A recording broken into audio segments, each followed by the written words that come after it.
The last couple of weeks have been very painful after I learned that one of my close friends got shot a few blocks from his house. The gunshot shattered his femur and shredded the blood vessels in his upper thigh region. The criminals made away with about 100,000 naira, a sum which he had willingly offered to them after they accosted him. And yet, they shot him and left him for dead. His situation is currently very critical, but he's strong, and he's neither a politician nor was he known to have any enemies. By the way, he's from one of the southeastern states and had even previously donated electric transformers to his community and the surrounding areas. He had even offered full scholarship to several students from his community.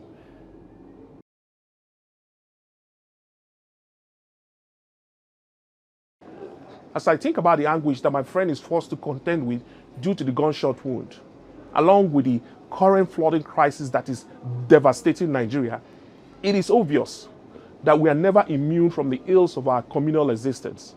And if we decline to empathize and act against the ills in our communities, those ills can be in future become our burden.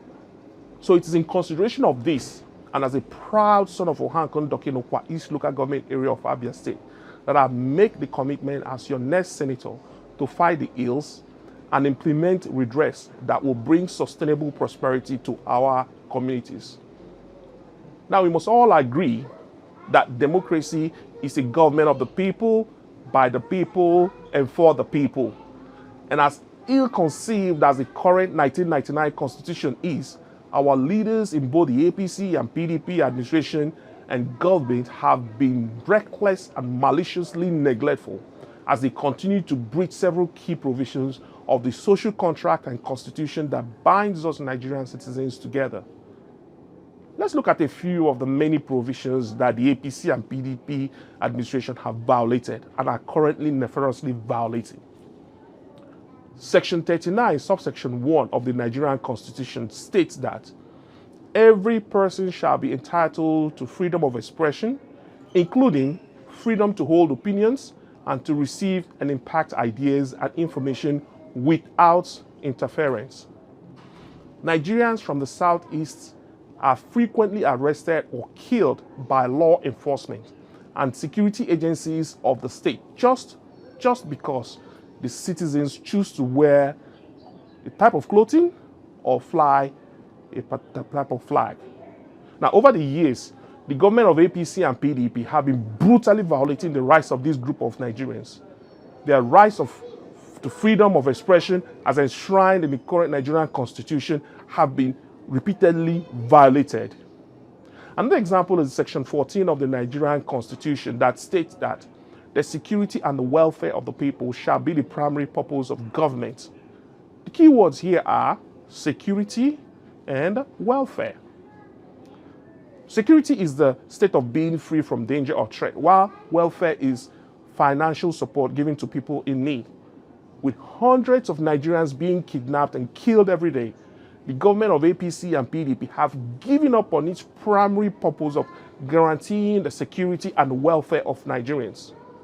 The current flooding disaster could have been prevented by either the APC or PDP administration if they had constructed the equivalent Nigerian dam.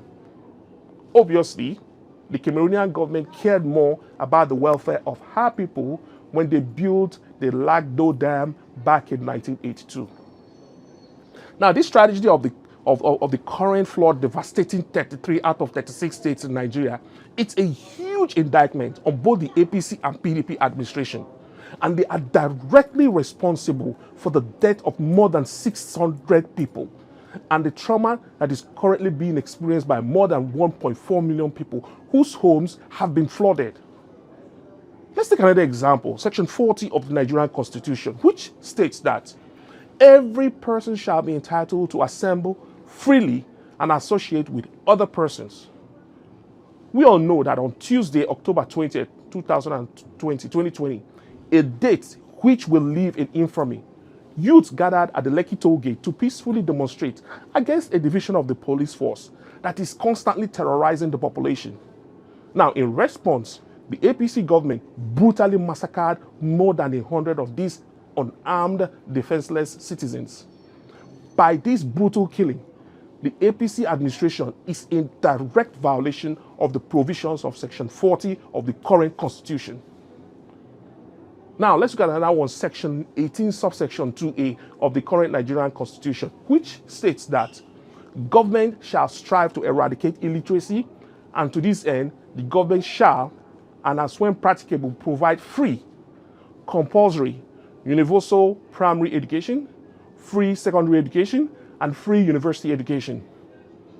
Now, we all know that the crude oil heist, where more than $100 million worth of crude oil was stolen per day, was a criminal enterprise perpetrated by both the APC and PDP administration for over the past 9 years. This criminality deprived Nigerians, and especially the Nigerian youth, from benefiting from the promise of a fully funded, free, world-class education, as provisioned by the current Nigerian Constitution. Now, we can go on and on and on and on with the breakdown of the various violations, but I decline to take up too much of your valuable time. But the message is clear. The APC and the PDP administrations have flagrantly and continuously violated key provisions of the current Nigerian Constitution.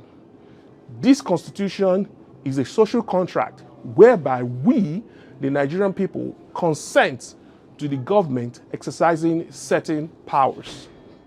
Now, the million-dollar question is, what do we, the Nigerian people, do as these APC and PDP leaders continue to knowingly and maliciously depart from and violate the enshrined provisions of our dear Constitution, to which we hold sacred? We must collectively agree as well-meaning Nigerians to condemn both the APC and PDP parties and their compadres in the strongest of terms.